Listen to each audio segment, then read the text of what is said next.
Steve, so, I know you were not, I'm being kind here, you were not, you didn't actually feel in favor of President Trump when he was candidate Trump. When he was candidate Trump, those of us who I know Donald for years, and I'm in Atlantic City as we speak, Steve, and I remember the days when Donald was down here, and he was always so kind to yours truly. So, but 100 days in, and I don't know why they put that goal up there, by the way, Steve. I mean, they always have to have some kind of milestone. You know what I'm saying? What difference does it make?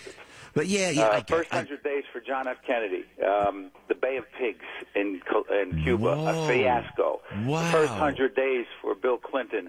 How about gays in the military? How'd that work out for Bill Clinton? Let's put things in perspective.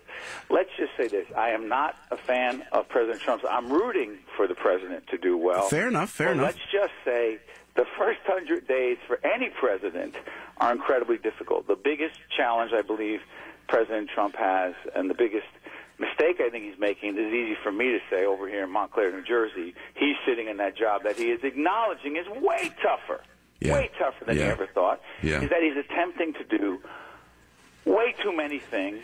I don't believe he's being strategic enough and picking his spots. When your agenda is that full with that many things, people are like, wow, he's got so many activities, he's got so many things on his agenda.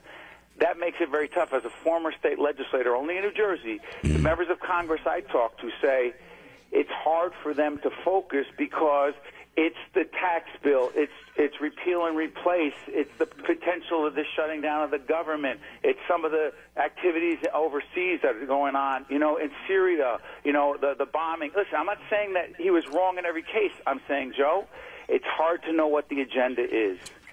Slow down.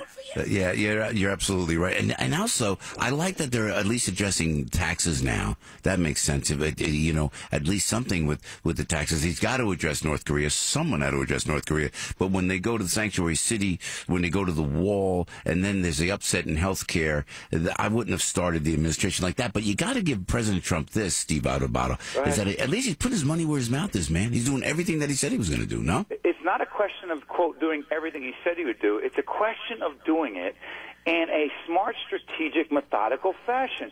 Because it's like, look, bigger, better, I'm the best, I'm doing it. Okay, listen, it's not really a wall. And by the way, we're not going to put the wall on the deal with the budget. Let's take that back. By the way, Mexico's not going to pay for it. By the way, repeal and replace, what were they doing putting it up so quick? It didn't have to be done then because he takes these unnecessary losses, which weakens him in Congress to do the other things he may want to do, like the potential tax plan. It doesn't even matter whether I think it's the right thing or the wrong thing. I do know this. If he's perceived as weaker because of these unnecessary, unforced errors, it makes it harder for him to get things done. And as a leader, one of the things you have to know is you pick your spots. Yeah, it's a good point.